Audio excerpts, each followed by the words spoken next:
so it is graduation season, and what better time to talk about degrees?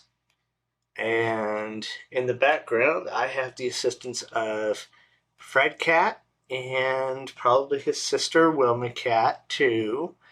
So they will come and go as they please to fill in the gaps. So, degrees. Why do people want them? Why do I have so many? So let's start at the beginning. In the U.S., there are really four levels of degrees, kind of some others scattered in there. There's the associate's degree, the bachelor's degree, the master's degree, and the doctoral degree. So the associate's degree, that is your typical 60 credit hour, sometimes a bit more, degree. Typically going to see it at a junior college. They're calling themselves colleges now. I finished one back in 2011 at Tarrant County College here in Texas. I also just graduated from one back on Saturday, so 2 days ago, 3 days ago now, from Collin College.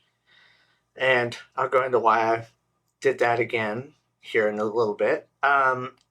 But, like I said, 60 credit hours from the course. And that's the associate's degree. They're typically your lowest level of academic degree past high school. So your grade schools, which are your required education in the United States. And you're typically, 17, 18 when you start pursuing these degrees. There's Wilma Cat. She's going to fill in some of the gaps. So after the associate's degree, you've got the bachelor's degree. And these are your typical 4-year degrees. So many people don't even bother with the associate's degree. They go straight to the bachelor's degree. And these are anywhere from 120 to 100, and I've seen 140 hours. But they are made to give you your general credits. So the associate's degree is designed around general credits and sometimes a little bit of a specialty. These are designed to give you your general credits, which are typically 30 to 45 hours. Again, semester hours. And then you specialize in something. So, for example, my bachelor's degree was about 45 hours in general credits, and these included English, a science, history, a government, and a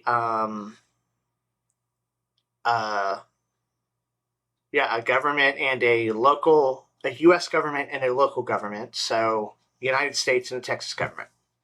And then humanities, so I chose music appreciation, and then a couple of other things like I think there were a few other social sciences thrown in there. I chose psychology and sociology, and a spattering of other courses these are just general education courses that any college throughout the United States is going to require for their base level general education courses. And these are designed to teach you, kind of how to think, the thought processes, how to think critically, that sort of thing. Well, at the bachelor's level, once you finish these 30 to 45 credit hours, semester hours, you're going to specialize. My degree was specialized in business computer information systems. Notice the business part of that. So, I took a business core. I can't remember the exact number of hours, but I took a bunch of business courses. Took a finance course, a couple accounting, a HR course, called organizational behavior, but it was an HR course. Some management courses, And then I took a very large chunk of computer information systems courses. So the second part of that degree name. And those were programming, database, beyond the basic, how to use a computer in an office and that sort of thing. Information security, which was a huge interest of mine after that course. Courses like that. And that was my bachelor's degree. Like I said, 120 to 140 hours. The actual degree on paper for me, I believe, was 120 hours. These degrees are considered undergraduate. Up until this point, it's considered undergraduate. So you have not graduated with a degree yet, according to the university. You're considered undergraduate. So they may or may not contain an honors thesis. So you may not be graduating with honors or without honors. Typically, your degree is just going to say Bachelor of, so mine said Bachelor of Science in Business Computer Information Systems. If you graduated with honors, you would have a thesis. That's a little bit of a different route. I think it adds like 12 hours onto your degree, but it will say on your degree, Bachelor of Science in Computer Information Systems with honors. So a little added prestige there. And of course, it's probably going to help you get a job a little easier too. But that's all the undergraduate. After you finish your undergraduate, you are considered a graduate of the university system. So, if you choose to continue onward, up until this point, you have had a broad education. Now, at the associate's level, you did your basics, is what I would call them, your general education. At the bachelor's level, you sort of started to specialize, but you're still considered general. So I could be considered a generalist in business and computer information systems. Another might be a generalist in finance if you got a bachelor's of science in finance. But at the graduate level, you're getting a master's degree. Now, a master's degree, well, there are other types of degrees too. So master's and doctoral. And of course, there are specialty degrees here, but I'm not going to go over those. There's way too many specialty degrees to go into. So, at the master's level, you are starting to specialize. You're considered specialist at this level. You're not going to go for a master's in general education typically. My master's isn't going to say computer information systems typically. It's going to say something like information systems. Because I'm targeting that particular part of the field. Or it's going to be a master's in business administration, so the administration of the business, but I'm focusing that administration in information systems, or I'm focusing that administration in finance or human resources or health information systems. So you can see there's a focus of your master's degree now. You're specializing. Now, a master's degree, 30 to 36 hours.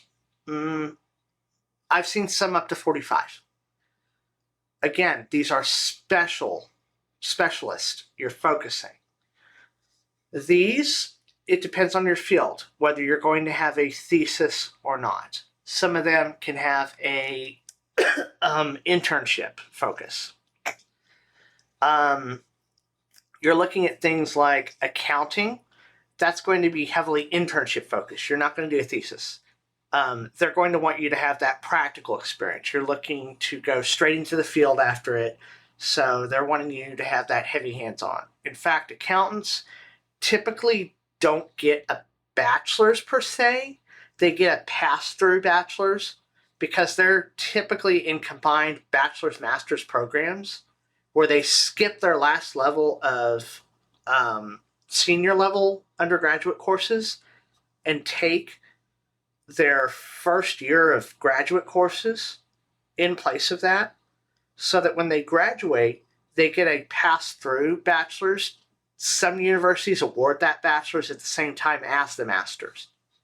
But you're also doing 2 to 3 internships to kind of fill that gap, because the accounting specialty is a focus in hands-on getting out there, practicing those accounting skills. So again, master's is your focus. Mine, I did 2 degrees, and my experience is a lot different than most. So I chose to focus back in 2016 with a Master's of Science in Cybersecurity. This allowed me to break into cybersecurity.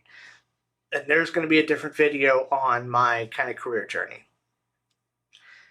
Now, this was a 36-hour degree.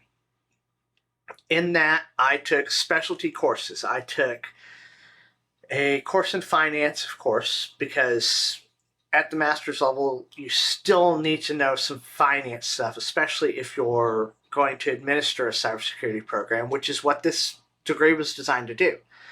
I took a finance course. I took a organizational management course. I took one other business-related course because this was through a business college. Pro tip, universities are the overall schools you get your degree through. Colleges are the individual, units of the university. So you might have a business college, arts college,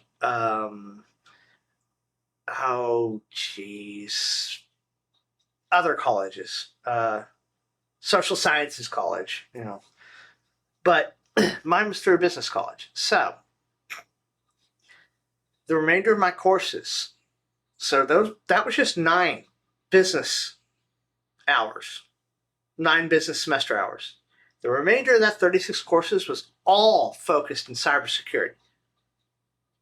All technical or hands-on or theoretical. All focused. This program didn't have a thesis, though. This program was designed to be a specialty around cybersecurity.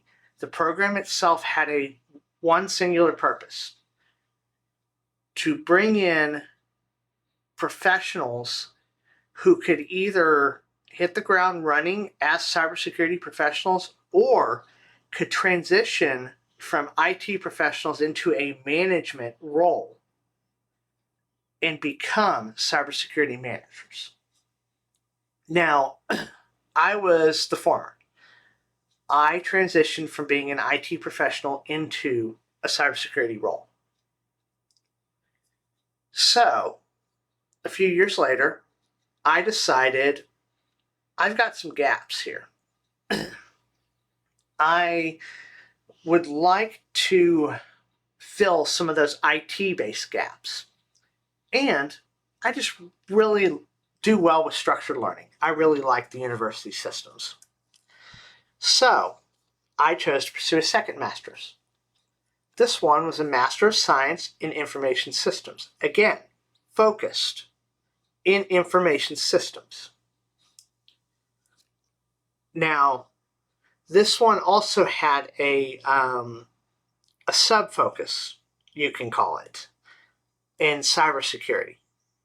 So the cybersecurity portion of information systems, but still, this degree is focused, is the key part, because it's a master's degree. So, again, offered through a college of business. So I did take, 3 business-based courses, and then transitioned to where the rest of my 36 hours, this again was a 36-hour degree, were all IT-based courses. Now, this program had kind of a quirk. Instead of a thesis, I could choose either a capstone course, which this is something you'll see in a few different technical-based degrees, is a capstone course, or along with that capstone course, I had to do a comprehensive exam. So let's hit a capstone first. A capstone is exactly what it sounds like, a capstone. This course is designed to show your mastery of the subject. So my mastery of information systems. Now, this is a course. So at the start of the course, you are given an outline, and you have to decide on a project. I can't remember exactly what my project was, to be honest. But you're given a project, and the course has several deadlines that are basically outlined in the outline. So deliver a business plan, deliver XYZ. These are all graded throughout the course, but your outline is basically your deliverable for the course. By the end of the course, you've got to deliver that entire thing, and that is going to demonstrate your mastery of everything in that master's program. That's your capstone. Now, the other part of this that was unique to the university was taking the comprehensive exam. Now, what a comprehensive exam is, and this is where we're going to touch on the doctoral programs. So doctoral is the highest tier of a graduate university degree. A comprehensive exam is designed to prove you know at an academic level the subjects of all the courses or the contents of all the subjects of the courses you've taken. So, let's look at the doctoral program. Like I said, doctoral. At this point, you've gone through your associates, your general studies, your bachelor's, you've started to focus, but, not really. Your master's, you've been focused. You started to specialize. Your doctoral. You're specialized. So, when you hit the graduate level, your master's is designed to, you're starting to be able to research. You can take what's in the field. So, my field of information systems. I can take what's in the field and I can give insights into it. I can take whatever's been researched in malware. I can deliver insights into that. I can even present new insights into that. And I can deliver that as more research or a publication or something. Doctoral, you're delivering brand new research into the field. Research that nobody's ever seen before. You're taking data or something, and you're delivering that research. So you start off your doctoral program, and this can be taken right after a undergraduate course. So you finish your bachelor's, you can go straight into a doctoral. And this is why there's so many credit hours involved. Your doctoral could be anywhere from 90 credit hours at the high end down to 60 at the low end. Your 90 credit hours is going to be if you're coming in straight from an undergraduate. So if you've just finished your bachelor's and you're going straight into it, you want to go into research. Or you want to go into teaching. Doctoral is pretty much the mandatory if you want to teach at a university. Master's, you can teach at a junior college or as an adjunct professor at a university. Teaching's a whole other can of worms. But at the doctoral level, you're starting off and you come in, you start with research courses because you got to know how to research. You're going to start with your research methodology. You need to know how to do quantitative versus qualitative research. So you're going to take courses focused in just quantitative versus qualitative. And then you're going to take courses in different methods of how to apply those. You might take courses focused in just how to research in your field. You may take courses in teaching methodology. And then you're going to take courses, depending on if you're coming in with a master's degree or not, you may take courses in your field. So if I didn't come in with a master's degree, I'm going to take courses in information systems. If I came in with a master's degree, I might skip those. But you are going to have to take courses in special topics. Now, what those are is, in my opinion, the university needs money. So, hey, we've got a really neat subject that someone really wants to teach. You know, like reverse engineering a Mirai botnet. And we're only going to teach it this semester. But we're only going to teach it this semester, so we can't really create a course for it. So we're going to throw it under special topics. Anybody want to take this special topics course this semester?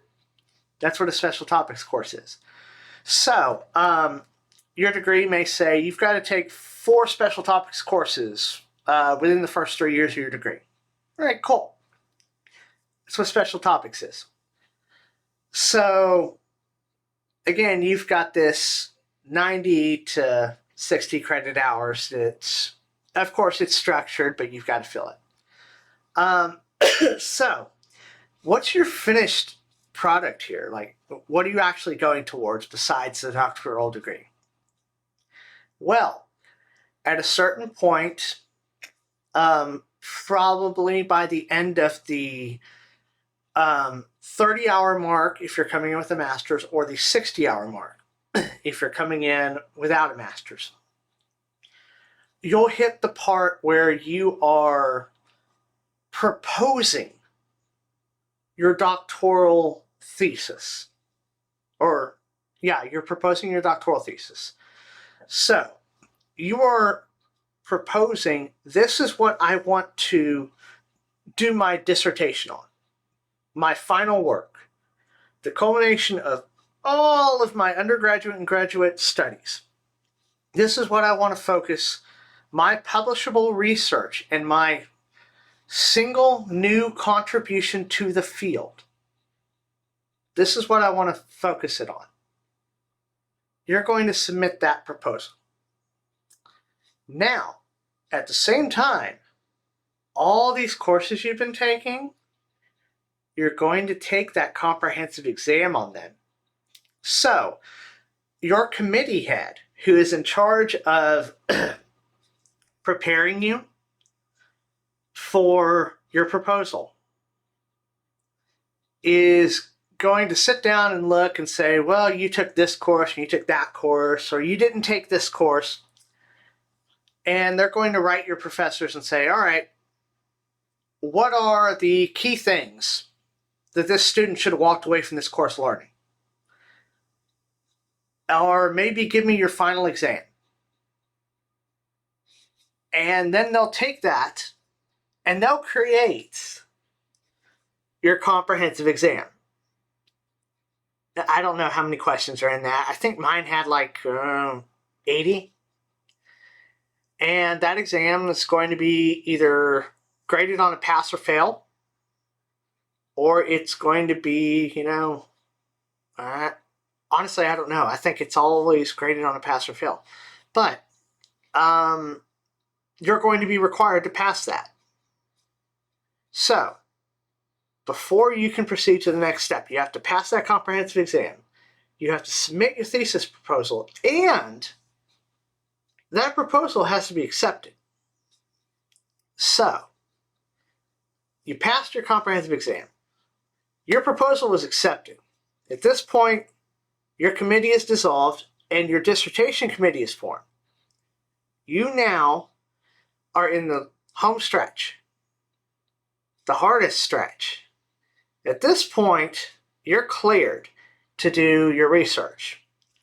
So you get to do nothing but focus on your research for the next 1 to 2 years, maybe longer, until you deliver that published final result. Now, a lot of universities have other commitments that you're required to do. If you're doing a doctoral degree in the good old-fashioned way of you are doing this full-time and this is your job, you're going to be teaching at the same time. Some undergraduate courses, maybe a graduate course or two, but you're going to be teaching at the same time. You're also going to be helping out your professors in their research.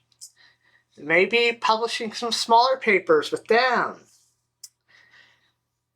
So you're going to be extremely busy, but you're also going to be in charge of your own research and getting that published. So yay. But at the end of all of this, you deliver your dissertation to the committee. You deliver your dissertation proposal to the committee. You deliver your dissertation to the committee. You do this in the form of submitting your written work to them, and you defend it to them in person. Some universities have a 2 to 3 people system. Some universities have an open, your entire committee sits there and they invite students. But either way, it's usually only that 2 to 3 people and your committee asking the questions. They will have gone through and they will have flagged stuff throughout your entire dissertation. Stuff to ask questions on. And you're going to be responsible for asking those questions. You're also going to be responsible for answering the question of, if and when I continue my research into this subject, what am I going to do? What's next? Is there anything else to research? And at the end of all of that, if the committee passes you, because you can fail, you can pass conditionally, which means go back and fix a few things, in which case we'll review your work and pass you if you pass. Or you can pass, which is, well, we like it, go ahead. If you pass, then you submit your final work, all your paperwork, and yay, you can call yourself a doctor. And you've got a published work that is about anywhere from this thick to this thick. And when I say published work, a lot of people, because you've gone through all this, are going to submit it to the university and then submit it for hardcover publishing. Because you've gone through all this pain and shit, why not? And this is the university system in the US. Do I think it's broken? Yes. Do I think it needs revision? Oh, hell yes. Why have I gone back and gotten 2 associate's degrees, 2 master's degrees, a bachelor's degree, and I'm pursuing a Master of Library and Information Science starting in the fall? Because I love structured learning. But that's me. Would I encourage somebody to do it? That's another video. That's another video entirely. Bye for now.